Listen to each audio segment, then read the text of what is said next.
કેમ છો નૈનેશભાઈ? ફાઇન, એકદમ ફાઇન સર. લાઈવ ક્લાસમાં મજા આવી? ઘણી મજા આવી સર. કંઈક ડાઉટ હતા એ ક્લિયર થયા લાઈવ ક્લાસ વિશે? ઘણા બધા ડાઉટ ક્લિયર થયા. ઓકે.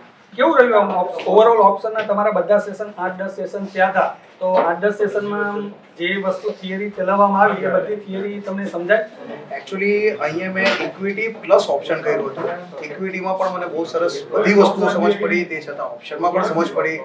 ઓપ્શન અત્યારે પ્રારંભિક તબક્કે એવું લાગે કે ભાઈ શરૂઆતના બેઝે જેમ જેમ સમજ પડતી જાય તેમ તેમ એની અંદર ઇન્વોલ્વ થઈએ તો વધારે સારું, પણ મને બંને વસ્તુ સમજ પડી અને બંને વસ્તુમાં મજા આવી. ઓકે. તમે ઇન્ટ્રાડે અને લોંગ ટર્મ બંને કરી શકો? હા, બંને કરી શકીએ. કોઈ સ્ટોક ફાઇન્ડ કરવો હોય તો કરી શકો?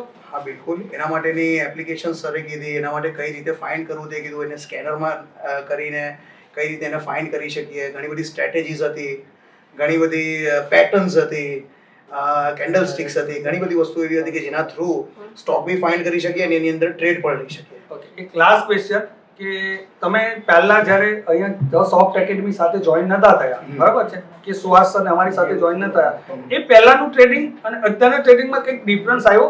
એકચ્યુઅલી પહેલાં તો મેં ટ્રેડિંગ કર્યું જ નથી.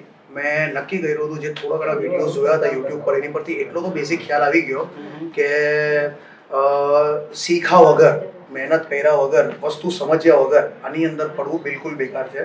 ઘણું બધું વિડીયોઝ જોયા, થોડું ઘણું ફંડામેન્ટલ્સ ને બેઝિક જાણ્યું હતું. અહીંયા આવીને ડેપ્થ મળી કે ભાઈ કારણ કે ઓફલાઈન વસ્તુ અલગ છે અને ઓનલાઈન વસ્તુ અલગ છે અને ઓફલાઈન વસ્તુ અલગ છે. જે ઓફલાઈન ક્લાસમાં જે મજા આવી તે ખરેખર પ્રશંસનીય હતી કે ના ભાઈ બધી વસ્તુ ખ્યાલ આવી, સમજ પડી, મેઇન પેટર્ન્સ મળી, ઘણી બધી થિયોરીઝ મળી અને થિયોરી થકી એક્ઝિક્યુશન મળ્યું.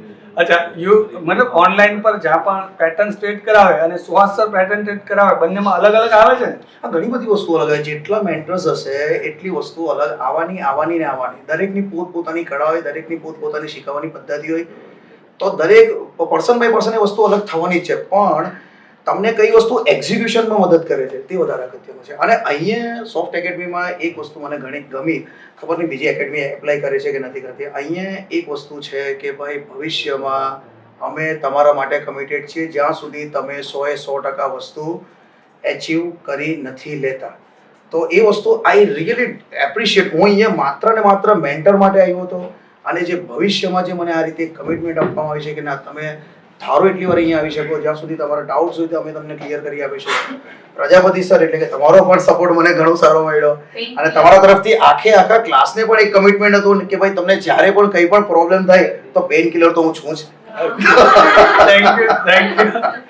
Thank you Naineshbhai. Thank you very much sir. Thank you sir.